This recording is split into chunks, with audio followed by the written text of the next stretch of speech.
అటువంటి రిజర్వేషన్ల ద్వారా ఈరోజు దేశంలో ఏమాత్రమైనా కొద్దిగా మార్పు వచ్చింది దళిత గిరిజనులకి. ఇటు ఉద్యోగ అవకాశాల్లో కానీ, లేకపోతే రాజకీయపరమైనటువంటి అవకాశాల్లో కానీ, ఇతరత్ర అవకాశాల్లో కానీ మార్పు వచ్చింది అని అంటే కేవలం భారత రాజ్యాంగం, ఈ రాజ్యాంగంలో పొందుపరిచినటువంటి ఈ అవకాశాల వల్లే వచ్చింది. ఇంకా రావాల్సింది ఎంతో ఉంది. దానికోసం చేయాల్సిన ప్రయత్నం అంతా చేయాలని రాహుల్ గాంధీ గారు ప్రతి సమావేశంలో చాలా స్పష్టంగా చెప్పుకుంటూ వచ్చారు. మొన్న రాష్ట్రంలో జరిగినటువంటి సాధారణ ఎన్నికల కంటే ముందు కూడా అనేక సభల్లో రాహుల్ గాంధీ గారు చాలా స్పష్టంగా చెప్పారు, ఈ దేశంలో సంపద కానీ, వనరులు కానీ, లేకపోతే రాజకీయపరమైనటువంటి అధికారం కానీ కొద్దిమంది చేతుల్లోనే, గుప్పెట్లోనే నలిగిపోతూ ఉంది, గుత్తాధిపత్యంగా ఉంది. పెద్ద ఎత్తున జనాభా కలిగినటువంటి ఓబీసీల్లో కానీ, ఎస్సీల్లో కానీ, ఎస్టీల్లో కానీ, మైనార్టీలకు కానీ జనాభా దామాషా ప్రకారం ఆ వనరులు, ఆస్తులు, సంస్థలు లేకపోతే అధికారం, రాజ్యాధికారం పొందలేకపోతూ ఉన్నారు. ఎట్టి పరిస్థితుల్లో కూడా ప్రజాస్వామ్య స్ఫూర్తే మెజార్టీ ప్రజలకి రాజ్యాంగ వాటా, ఆ వాటా ద్వారా ఈ దేశంలో ఉన్న వనరులు వాళ్ళందరికీ చెందేటట్టుగా చేయటమే అదే అసలు సిసలైన రాజ్యాంగ స్ఫూర్తి అని చెప్పి, అటువంటి స్ఫూర్తితో కూడినటువంటి భారతీయ ప్రజాస్వామ్యాన్ని కాపాడటం కోసం ఈ దేశంలో జనాభా సంబంధించినటువంటి ఓబీసీల జనగణన, ఓబీసీ కాస్ట్ సెన్సస్ చేపిస్తాం. తద్వారా ఈ దేశంలో ఉన్నటువంటి బలహీన వర్గాలకు సంబంధించిన ఓబీసీలు ఎంతమంది ఉన్నారో ఆ జనాభా దామాషా ప్రకారం ఈ దేశంలో ఉన్న వనరులు, ఆస్తులు, అధికారం అన్నింటిని కూడా సమానంగా పంచుతామని చెప్పి చాలా స్పష్టంగా చెప్పుకుంటూ వచ్చారు. దానికోసమే వారు పోరాటం చేస్తూ ఉన్నారు. ఈరోజు చేయటమే కాదు, ఈరోజు భారత పార్లమెంట్ దగ్గర నుంచి భారత ప్రభుత్వంలో ఈ దేశ అధికారాన్ని కానీ, వనరులను కానీ పంచేటువంటి దాంట్లో సంఖ్యాపరంగా ఎంతమంది ఉన్నారో కూడా అనేక సభల్లో వారు స్పష్టంగా లెక్కలతో సహా చెప్పారు. దాన్ని మార్చడం కోసమే కాంగ్రెస్ పార్టీ కంకణబద్ధులై ఈ దేశంలో కాంగ్రెస్ ప్రభుత్వం రాగానే కాస్ట్ సెన్సస్ చేపట్టి ఆ సెన్సస్ ఆధారంగా రిజర్వేషన్లే కాదు, ఈ దేశంలో ఉన్నటువంటి సంపదని, వనరులు కూడా వాళ్ళకు పంచడమే కాదు, రాజ్యాధికారంలో కూడా సమానమైనటువంటి ఆ జనాభా దామాషా ప్రకారం వారికి వాటా కల్పిస్తామని చాలా స్పష్టంగా చెప్పుకుంటూ వచ్చారు. చెప్పటమే కాదు, మేము ఈరోజు తెలంగాణ రాష్ట్రంలో శాసనసభ సంబంధించినటువంటి ఎన్నికలు జరుగుతూ ఉన్నాయి. తెలంగాణలో కాంగ్రెస్ ప్రభుత్వం రాగానే ఇక్కడ నుంచే కాస్ట్ సెన్సస్ మొదలు పెడతామని కూడా వారు మాట ఇవ్వటమే కాదు, ఆ ఇచ్చిన మాట ప్రకారం ఈ రాష్ట్రంలో కాంగ్రెస్ ప్రభుత్వం ఏర్పడిన తర్వాత రాష్ట్ర శాసనసభలో మేమందరం కలిసి ఏకగ్రీవంగా కాస్ట్ సెన్సస్ సంబంధించి తీర్మానం చేయటం కూడా జరిగింది. ఈరోజు ఇది రాష్ట్రంలో జరిగినటువంటి నిర్ణయం ఈ రాష్ట్రంలో చేసి చూపించాం. దాని ప్రొసీజర్ స్టార్ట్ అయిపోయింది ఆల్రెడీ.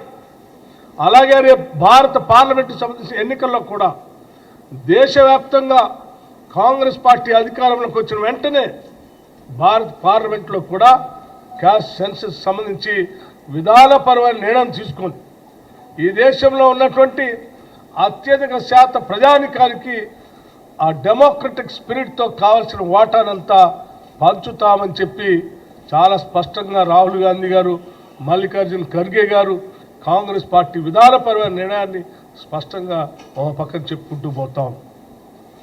మరొక పక్కన Bharatiya Janata party cost census గురించి, ఓబీసీల గురించి రాహుల్ గాంధీ గారు చెప్పే విధానం గురించి మాట్లాడకపోవటమే కాకుండా ఉన్న ఎస్సీ ఎస్టీలకు సంబంధించిన రిజర్వేషన్ కూడా తొలగించడానికి పెద్ద ఎత్తున కుట్ర చేస్తాం.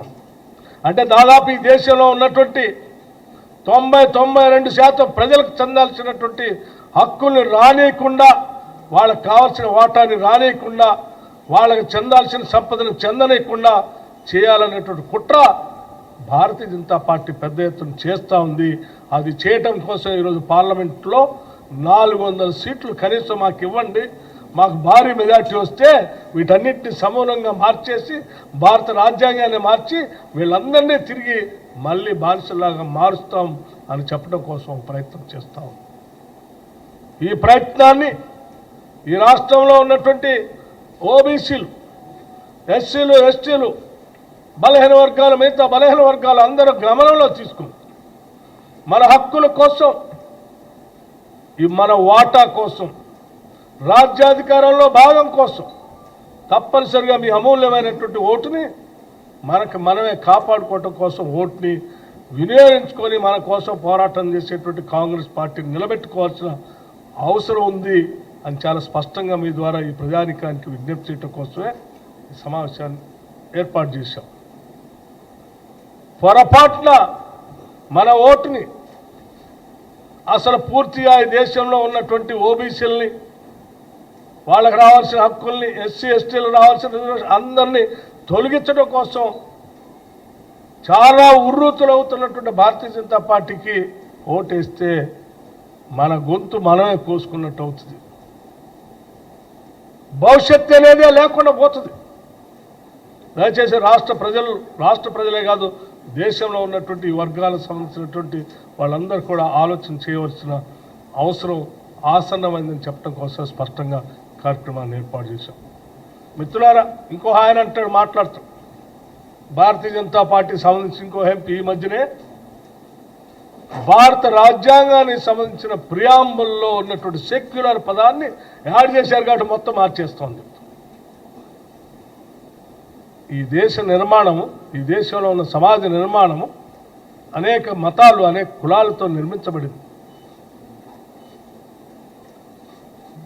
అటువంటి నిర్మాణంతో ఉన్నటువంటి సంక్లిష్టమైన సమాజంలో ఉన్నటువంటి అనేక భాగాలని, వర్గాలు లేకుండా మేము ఒక్కళ్ళే ఉండాలి, మిగతా వాళ్ళు ఎవరు ఉండకూడదు, బతకడానికి వీల్లేదనంటే అది ఈ దేశ పౌరులకి మీరు ఒక పెద్ద ప్రశ్న వేసినట్టు. ఈడ పుట్టిన ప్రతి బిడ్డ ఈ దేశ పౌరుడే. అటువంటి వాళ్ళందరినీ మేము తొలగిస్తాం, లేకపోతే ఆ రాజ్యాంగాన్ని మార్చేస్తామనంటే మరి ప్రపంచంలోనే అతి గొప్ప రాజ్యాంగంగా పేరుగాంచినటువంటి భారత రాజ్యాంగం, ప్రపంచంలోనే అతిపెద్ద గొప్ప ప్రజాస్వామ్య దేశంగా పేరుగాంచిన భారతదేశ ప్రజాస్వామ్యం ఈరోజు పెను ప్రమాదంలో భారతీయ జనతా పార్టీ ఆలోచన వల్ల పడిందని చెప్పడానికి మాకు ఎటువంటి సందేహం లేదు. కొద్దిమంది కుహనా మేధావులు ఒక రకమైనటువంటి ఆర్ఎస్ఎస్ విధానం అని చెప్పుకుంటూ వాళ్లే దేశం కోసం ఏదో పుట్టినట్టు, వాళ్లే దీనికోసం పోరాటం చేస్తున్నట్టు నటిస్తూ ఈ దేశంలో ఉన్నటువంటి ఓబీసీలకి, ఎస్సీలకి, ఎస్టీలకి, మిగతా వాళ్ళందరికీ వెనకబడినటువంటి వర్గాలకి అన్యాయం చేయటం కోసం వాళ్ళందరినీ తిరిగి వాళ్ళ చెప్పు చేతుల్లో పెట్టుకొని ఒక రకమైనటువంటి భావజాలాన్ని తిరిగి మళ్ళీ ఈ సమాజం మీద రుద్దటం కోసం ఒక పెద్ద కుట్ర ఈరోజు దేశంలో జరుగుతుంది. ఈ కుట్రని చాలా స్పష్టంగా అర్థం చేసుకున్నటువంటి రాహుల్ గాంధీ గారు ఇటు కన్యాకుమారి నుంచి కాశ్మీర్ వరకు నడిచేటప్పుడు, అటు మణిపూర్ నుంచి మహారాష్ట్ర వరకు యాత్ర చేసినప్పుడు చాలా స్పష్టంగా ప్రతి సభలో చెప్పుకుంటూ వచ్చారు, మీకోసం నేనున్నాను, ఇది ప్రజలందరికీ చెందాలి, ఈ దేశ సంపద వనరు అందరికీ చెందకుండా కొద్దిమంది క్రోనీ క్యాపిటలిస్టులకి కట్టబెడుతూ ధారాదత్తం చేస్తూ ఈ భారతీయ సమాజాన్ని ఒక బానిసలాగా మార్చడం కోసం మరొక ప్రయత్నం జరుగుతుంది ఈ దేశంలో. దాని నుంచి కాపాడుకోవటం కోసం మనందరం ఏకోన్ముఖంగా పోరాటం చేయాల్సిన అవసరం ఉందని చెప్పి ఆయన పిలుపిచ్చారు. ఆ పిలుపుని మనం ముందుకు తీసుకొని పోతూ ఈ దేశంలో ఉన్నటువంటి బలహీన వర్గాలు, ఓబీసీలు, ఎస్సీలు, ఎస్టీలు వారి భవిష్యత్తు నిలబెట్టుకోవటం కోసం ఈ దేశంలో ఎక్కడా కూడా ఎవరి చేతిలోనో బానిసలుగా మారకుండా ఉండటం కోసం మన కోసం పోరాటం చేసేటువంటి కాంగ్రెస్ పార్టీ భావజాలాన్ని ముందుకు తీసుకొని పోతూ రేపు జరిగేటువంటి సాధారణ పార్లమెంట్ ఎన్నికల్లో పెద్ద ఎత్తున కాంగ్రెస్ పార్టీకి ఓట్లేసి గెలిపించవలసిందిగా కూడా విజ్ఞప్తి చేయడం కోసం నేను మీ ద్వారా రాష్ట్ర ప్రజలకి, దేశ ప్రజలకు కూడా విజ్ఞప్తి చేస్తూ ఉన్నాను. ఉన్న వాస్తవ విషయాలు ఈ రకంగా ఉంటే ఇవి చెప్పడం కోసం ఎవరైనా ప్రయత్నం చేస్తే వాళ్ళ మీద తప్పుడు కేసులు పెట్టి ఢిల్లీ దాకా పిలిపించి ఆ ఢిల్లీలో మీ పైన విచారణ చేస్తామని చెప్తా ఉన్నారు. ఏం బెదిరిస్తా ఉన్నారా? ఒక రాష్ట్ర ముఖ్యమంత్రి, తెలంగాణ రాష్ట్రానికి సంబంధించిన ముఖ్యమంత్రి పైన ఉన్న వాస్తవాల్ని ప్రజలకు వివరించడం కోసం ప్రయత్నం చేస్తే కేసులు పెట్టి ఢిల్లీకి రమ్మని పిలుస్తూ ఉన్నారు. ఇది తెలంగాణలో ఉన్నటువంటి ఇది ప్రభుత్వం కాదా, పౌరులు కాదా? ముఖ్యమంత్రి కాడా? మీరు ఏ రకంగా ఈ ఫెడరల్ స్పిరిట్ని దాటి ఏ రకంగా ఈ నియంతృత్వ పోకళ్ళతో భయభ్రాంతులు గురి చేసి మీ భావజాలాన్ని బయట బట్టబయలు చేసినందుకు బెదిరించి కేసులు పెట్టి లోపలేస్తా అంటే ఇది ప్రజాస్వామ్యానికి అత్యంత ప్రమాదకరమైనటువంటి ఆలోచన విధానం. ఇది సరైనది కాదని చెప్పి చాలా స్పష్టంగా ఖండిస్తూ మేము చాలా స్పష్టంగా కాంగ్రెస్ పార్టీ ఆలోచనని, భావజాలాన్ని చెప్పటమే కాదు, ఈ ఫెడరల్ స్పిరిట్ని కూడా కాపాడుకోవాల్సినటువంటి అవసరం ఉంది. ఈరోజు ఈ దేశం డబల్ ఇంజిన్ సర్కార్, నేను పైన ఎవరుంటే కింద కూడా వాళ్ళే ఉండాలంటే మల్టీ పార్టీ సిస్టమ్. ఇది పార్లమెంటరీ డెమోక్రసీ. మంది it's a parliamentary democracy. Multi party system ఉన్నటువంటి దేశం ఇది. ఒక్కొక్కళ్ళ దగ్గర అధికారంలో ఉంటారు.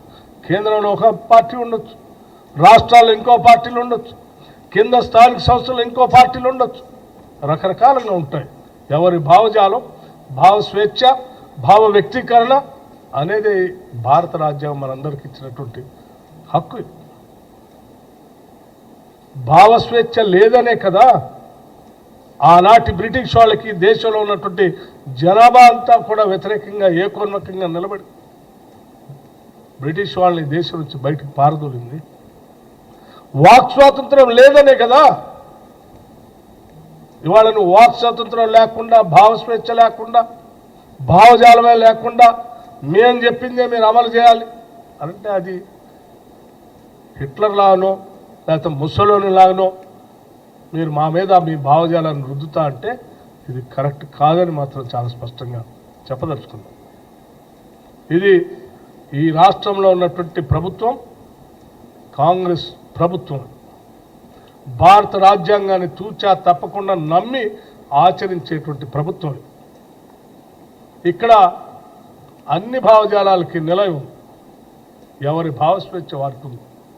ఎవరు చెప్పాలనుకున్నది వాళ్ళ ప్రజలకు చెప్పి ప్రజల మనసుల్ని, హృదయాలను గెలుచుకొని సాధారణ ఎన్నికల్లో గెలిచి ప్రభుత్వాలు ఏర్పాటు చేయాలి తప్ప మనకు వ్యతిరేకంగా మాట్లాడిన ప్రతి ఒడి మీద కేసులు పెట్టి భయభ్రాంతులు గురి చేసి అవసరమైతే మా ఢిల్లీ పోలీసులు పంపిస్తాం. ఏదో పాత రోజుల్లో ఏమంటారు ఢిల్లీ సుల్తాన్లు గోల్కొండ నవాబుల పేరునో లేకపోతే ఇంకోళ్ళ మీదనో దాడి కోసం మిగతా వాళ్ళని పంపించినట్టుగా మీరు పంపించడం కోసం ప్రయత్నం చేస్తే ఇది ప్రజాస్వామ్యాన్ని అపహాస్యం చేసినట్టే. ప్రపంచ దేశాల్లో ఇవాళ గొప్పగా భారతదేశం వెలుగొందుతుంది అంటే అతిపెద్ద ప్రజాస్వామ్యంగా ఆనాటి కాంగ్రెస్ ప్రభుత్వాలు వేసినటువంటి పునాదులే. వాళ్లే కనుక మీలాగా ఆలోచించి ఉండుంటే ఈరోజు ఈ దేశం ఇంత స్థాయిలో ఎదిగేది కాదు. ఈరోజు ఈ దేశంలో అనేక రకాలైనటువంటి ఆలోచనలకు పునాదులు పడే కాదు. ప్రపంచవ్యాప్తంగా ఉన్నటువంటి భావజాలన్నింటికి కూడా ఇక్కడ భావస్వేచ్ఛ చేసుకోవడానికి ఆలోచనలకి కలిగించారు. అందుకోసం ఈరోజు భారతదేశం భిన్న సంస్కృతితో, భిన్న మతాలతో, భిన్న రాష్ట్రాలతో కూడా ఎటువంటి ఒడిదొడుకులు లేకుండా, ఇబ్బంది లేకుండా దేశం సాఫీగా నడుచుకుంటూ వచ్చింది. మీరు పట్టుమని 10 రోజులు 10 సంవత్సరాల కాలం పాలనలోకి వచ్చి 10 సంవత్సరాల్లోనే దేశంలో అల్లకల్లో ప్రతి ఓడు భయంగా బతికేటువంటి పరిస్థితి. ఈ దేశంలో కొద్దిమందిని సెకండ్ గ్రేడ్ సిటిజన్స్గా చూసేటువంటి పరిస్థితి. ఇది ఎక్కడ అన్యాయం?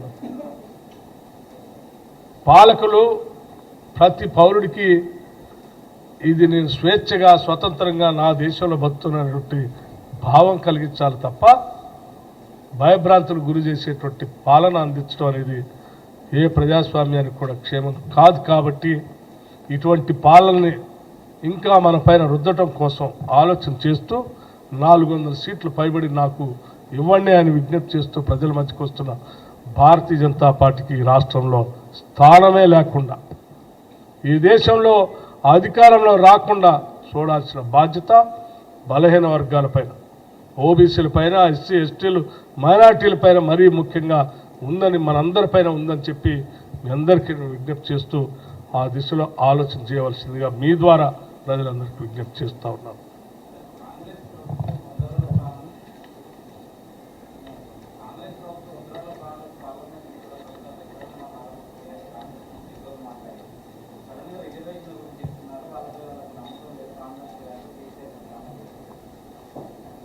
సరే, కేసీఆర్ గారు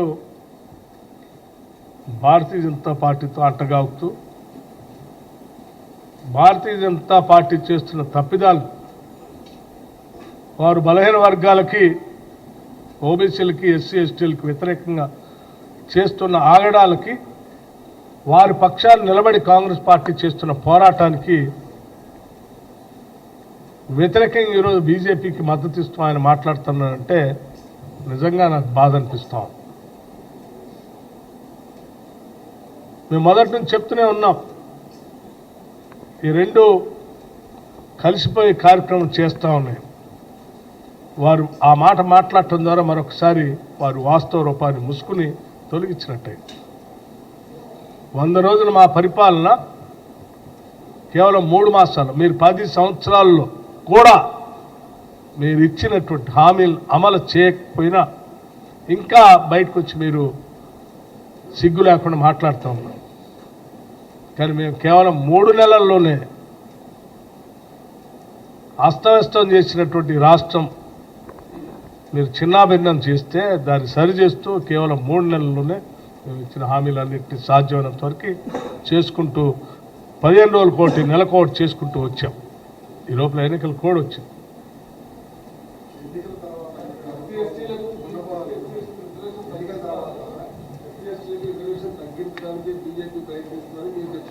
తొలగించడానికే, తగ్గించడానికి కాదు. ఓబీసీలు క్యాస్ట్ సెన్సెస్ చేయకుండా ఉండటం కోసమే వాళ్ళు బీజేపీ రావాలని కోరుకుంటున్నారు.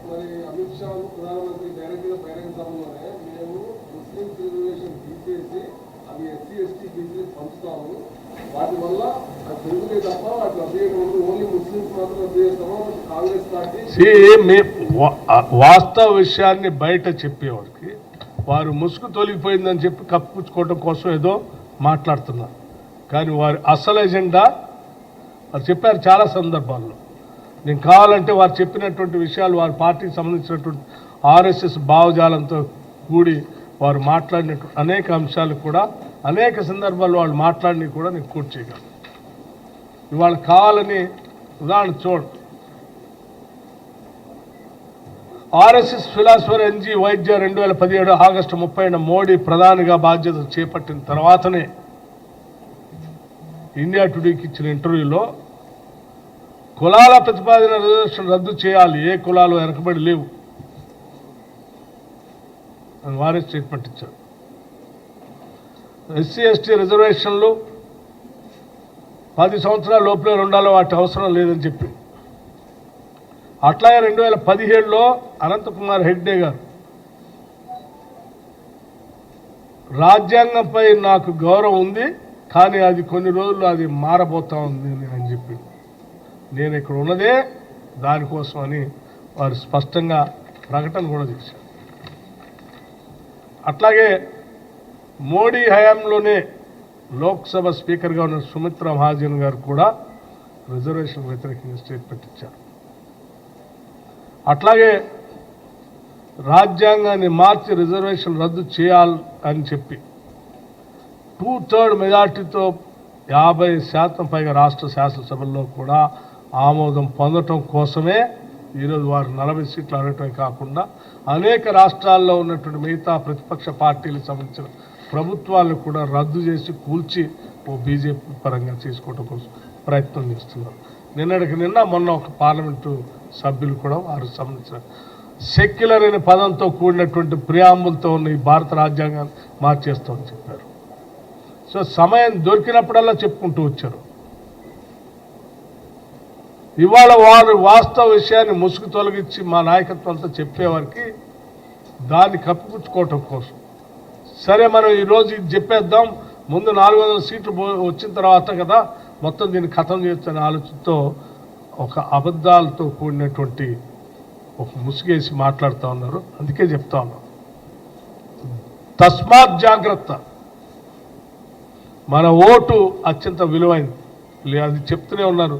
కానీ వారి హిడెన్ ఎజెండా మాత్రం ఇదే.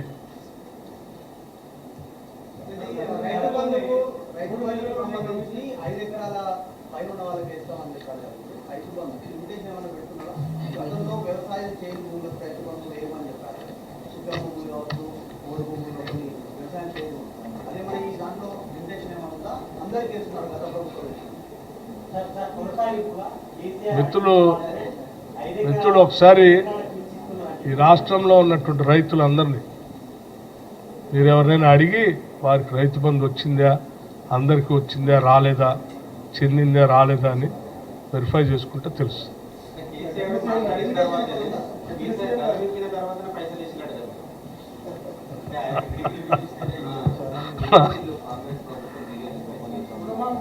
ఎట్లా ఉందంటే కేసీఆర్ ఇంకా అబద్ధాలని మర్చిపోవడానికి ఇష్టపడట్లేదు ఆయన. నిజంగా కేసీఆర్ గారి గురించి మాట్లాడాలంటే చాలా విషయాలు ఉన్నాయి. సరే, నేను ఇప్పుడు మాట్లాడిన సబ్జెక్ట్ చాలా అవసరమైంది కాబట్టి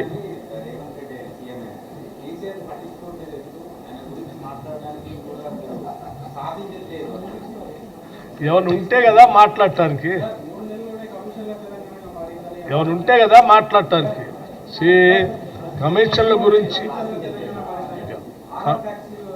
కమిషన్ల గురించి అవినీతి గురించి అందులో మునిగి తేలిన కేసీఆర్ గారు మాట్లాడితే ఎట్లా తప్పు కదా. ఈవెన్ కేసీఆర్ గారి గురించి కూడా చెప్పాం, చాలా సందర్భాల్లో చెప్పాల్సినప్పుడు చెప్పాం. ఈరోజు ఒక సబ్జెక్ట్ ప్రధానమైంది కాబట్టి దీని మీద మాట్లాడుతున్నాను, మళ్ళీ వారి గురించి కూడా మాట్లాడతాను.